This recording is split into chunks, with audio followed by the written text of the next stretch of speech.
Dor na barriga pode não ser apenas gases, e sim problema com os divertículos no intestino. Você precisa saber o que é isso. Esse é o canal Palavra de Médico, eu sou o Dr. José Rodrigues e depois do vídeo da semana passada sobre pólipos intestinais, foi tão bem acolhido pela comunidade Palavra de Médico e que se você não viu ainda vale a pena conferir, a Palavra de Médico hoje é sobre outra doença intestinal frequente e evitável, a diverticulite. E essa música incidental que você está vendo no fundo é da igreja aqui perto. Em 1985, Tancredo Neves, o primeiro presidente civil eleito após anos de ditadura militar, foi impossibilitado de tomar posse devido a fortes dores abdominais. Era um quadro grave de diverticulite que lhe custou a vida naquele ano. Anos depois, sua esposa Risoleta Neves apresentaria os mesmos sintomas com o mesmo diagnóstico, vindo a falecer em 2003. A presença de divertículos no intestino tem componente genético importante e pode degenerar em quadro de grande gravidade. E como a diverticulite só ocorre em quem tem diverticulose, precisamos entender esses dois termos. E claro, temos que saber como evitar a diverticulite e isso eu mostro depois dessas explicações iniciais. E estamos na campanha dos 400 mil inscritos. Portanto, dê o seu like, deixe o seu comentário e divulgue esse vídeo de utilidade pública para mais pessoas. E por falar nisso, quando você for comentar, coloque em que parte do Brasil ou do mundo você está, que eu vou responder seu comentário. Divertículo intestinal é uma invaginação da parede intestinal, formando pequenas projeções para fora do intestino. E diverticulose é o nome que se dá à presença de divertículos no intestino, que pode ser um quadro assintomático e silencioso a vida toda, mas que também pode causar graves complicações. Em grande parte das pessoas, dependendo de fatores genéticos e hábitos de vida, os divertículos começam a se formar no intestino depois dos 45 anos de idade. Após 60 anos, cerca de 50% das pessoas já possuem divertículos e depois dos 80 anos esse percentual pode chegar a 90%. E mais ou menos 20% das pessoas com diverticulose vão desenvolver diverticulite. Mas a história familiar e hábitos de vida podem precipitar esse quadro inflamatório até em pessoas com menos de 30 anos. Portanto, diverticulose significa simplesmente a presença de divertículos no intestino. E diverticulite é quando um ou mais divertículos apresentam inflamação. Divertículo, anatomicamente, é o contrário de pólipo. Enquanto os pólipos são formações para dentro da luz intestinal, os divertículos são projeções para fora do intestino. A diverticulite não tem nenhuma relação com câncer e nem aumenta o risco de desenvolvê-lo, sendo que uma pessoa pode ter as duas doenças, mas sem relação de uma com a outra. Um trânsito intestinal normal diminui consideravelmente a chance de ter diverticulite. E alimentos como verduras, legumes e frutas, como excelentes fontes de fibras que beneficiam as funções intestinais, contribuem para prevenir a diverticulite.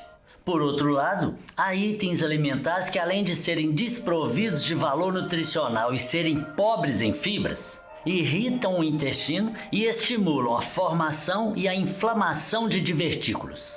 É o caso de produtos alimentícios ultraprocessados, como biscoitos recheados, salgadinhos de pacote, refrigerantes, macarrão instantâneo e outros. Além da predisposição genética, os fatores mais frequentemente associados à inflamação dos divertículos, a diverticulite, são envelhecimento e a consequente perda da elasticidade da musculatura intestinal, baixo consumo de fibras alimentares, problemas digestivos que concorrem para aumentar a pressão dentro do intestino e constipação ou obstipação intestinal. A ingestão adequada de água e de alimentos ricos em fibras e a prática regular de exercícios físicos podem evitar o surgimento da doença, sendo que a obesidade pode favorecer as complicações da diverticulite. Ambos os tipos de fibras, solúveis e insolúveis, são úteis para ajudar na função intestinal. Porém, as mais indicadas para prevenir diverticulite são as fibras insolúveis. pois são as que mais concentram água no material não digerido, acelerando o tempo do trânsito intestinal e aumentando a frequência natural das evacuações. Alguns alimentos mais ricos em fibras insolúveis são os grãos, como feijão, grão de bico, soja e lentilha, cereais integrais, vegetais e talos de vegetais como brócolis e couve-flor, verduras folhosas, cascas e bagaço de frutas. E assiste até o final que já eu mostro como que você vai evitar a diverticulite. Em grande parte dos casos, a diverticulose é uma doença assintomática que passa despercebida até ser diagnosticada numa investigação eventual. E quando há sintomas, na maioria das vezes, são queixas inespecíficas como desconforto abdominal, mais do lado esquerdo, prisão de ventre e outras alterações do hábito intestinal. Mas na diverticulite aguda, como sinal da complicação dos divertículos, os sintomas são mais dramáticos. Dor na região do umbigo que vai se deslocando para o lado esquerdo do abdômen, que pode até lembrar a dor da apendicite, mas nesse caso a dor se deslocaria para o lado direito. Massa palpável no abdômen, prisão de ventre ou diarreia, distensão abdominal, sangue nas fezes, dificuldade para urinar, febre, náuseas e vômitos. Em caso de suspeita da doença, além da avaliação clínica, o exame indicado para diagnóstico é a tomografia do abdômen. A colonoscopia, muito útil para diagnóstico e tratamento de várias doenças intestinais, deve ser evitada em situação de crise porque pode agravar o quadro inflamatório. Mas algum tempo depois da crise é aconselhável recorrer à colonoscopia para acompanhamento e para diagnóstico de outras possíveis alterações intestinais. Estabelecer o diagnóstico diferencial da diverticulite é indispensável para diferenciá-la de outras doenças abdominais, como apendicite, câncer intestinal, doença de Crohn e outras.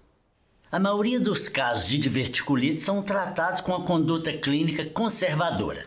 Não havendo sinais de gravidade, o tratamento inicial associa dieta leve e líquida, orientações para perda de peso quando for o caso, uso de probióticos e de possíveis medicações específicas, como analgésicos e antibióticos, sendo que, em geral, 80% dos casos evoluem para a cura nas primeiras 72 horas. Para alguns pacientes, tomar um antibiótico certo pelo tempo certo pode ser suficiente.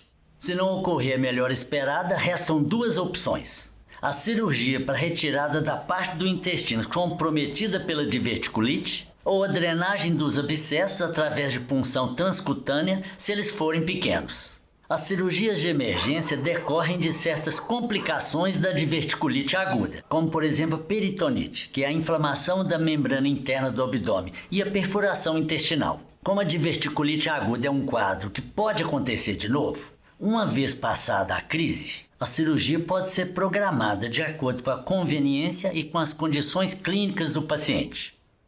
As complicações da diverticulite, embora sejam raras, são caracterizadas pela presença de abscesso abdominal, peritonite, perfuração ou fístula intestinal, com extravasamento do abscesso ou de conteúdo fecal para a cavidade abdominal, o que aumenta muito a gravidade do quadro.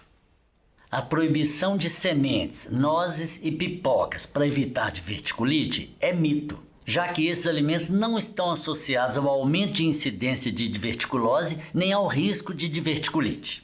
Mas cabe aqui uma advertência: espinhas grandes de peixe e fragmentos de ossos podem causar inflamação e até perfurar os divertículos. Uma hidratação adequada e uma alimentação rica em fibras associada à prática regular de exercícios físicos sabidamente reduz a ocorrência de diverticulite. E agora, finalmente, vamos ver como evitar a ocorrência de diverticulite.